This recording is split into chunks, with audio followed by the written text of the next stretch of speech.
Is today's increasing centralization a threat to internet resilience or an inevitable outcome of scale? That's a very, very interesting question. And in some ways, it is both.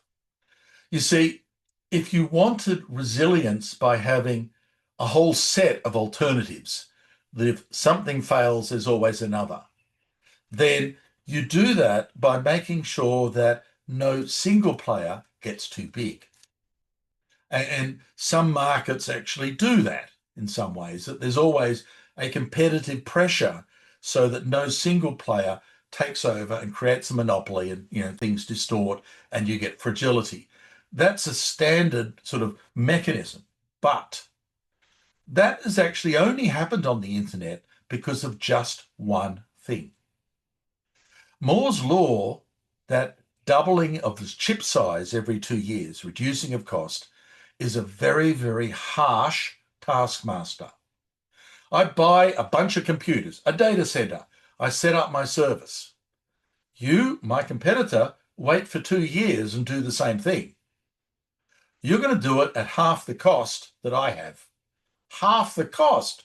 What am I meant to do? Constantly, I'm under pressure because new entrants in the market come in cheaper.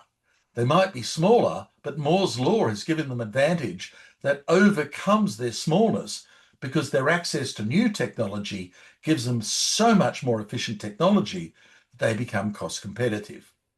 So as long as Moore's law was working its magic in the chip level, as long as the costs of technology were coming down, this thing had a sort of a metastable balance that the big folk were constantly under pressure from nothing more and nothing less than the future.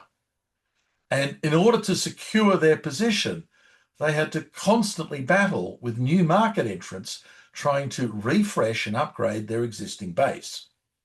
So the real question is, will Moore's law continue to give? Will we make chips ever smaller, ever cheaper?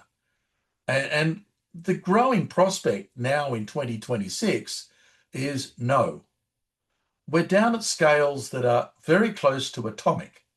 We're pushing our manufacturing processes to an extraordinary degree, and it is unclear that the good folk at AMSL making next year's chip fabrication plants can actually do the magic and make them make the cost of processing half again.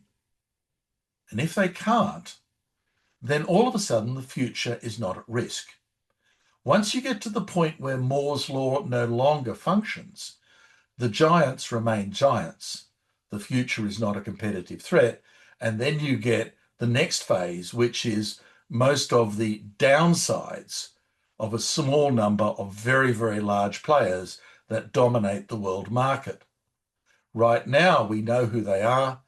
They're the very, very large companies with trillion-dollar valuations, the Amazons, the Microsofts, the Apples and the Googles of this world. I mentioned Nvidia, but I'm not sure Nvidia's entrenched. I think they're still vulnerable. But the others certainly at a point where once Moore's law stops threatening their future, they're in a very different position. And at that point, we are going to have to come to terms with a number of private sector companies who are bigger than any single government, bigger even than regional governments, who have pushed things so far that the existing social laws and conventions are getting stressed, that employment is not what it used to be, that our lives are not what they used to be, that the way we interact, the way we work, the way we generate value in society are being changed in ways that we only dimly understand why. And the controlling function is all about the exploitation of a few digital behemoths. This is not stable. This will not end well. There are a whole bunch of challenges inside this.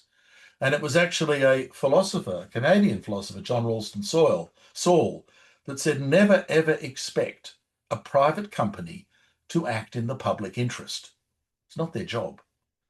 And the task before our governments is a very, very hard task, which is actually to try and protect our societies from ruthless exploitation from these same digital behemoths, that Moore's law kept that in check for so many years that it wasn't really a problem.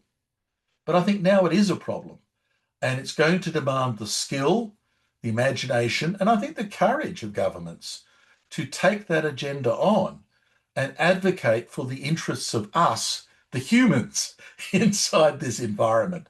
So it's a big topic, and there's much to be said in the future on this.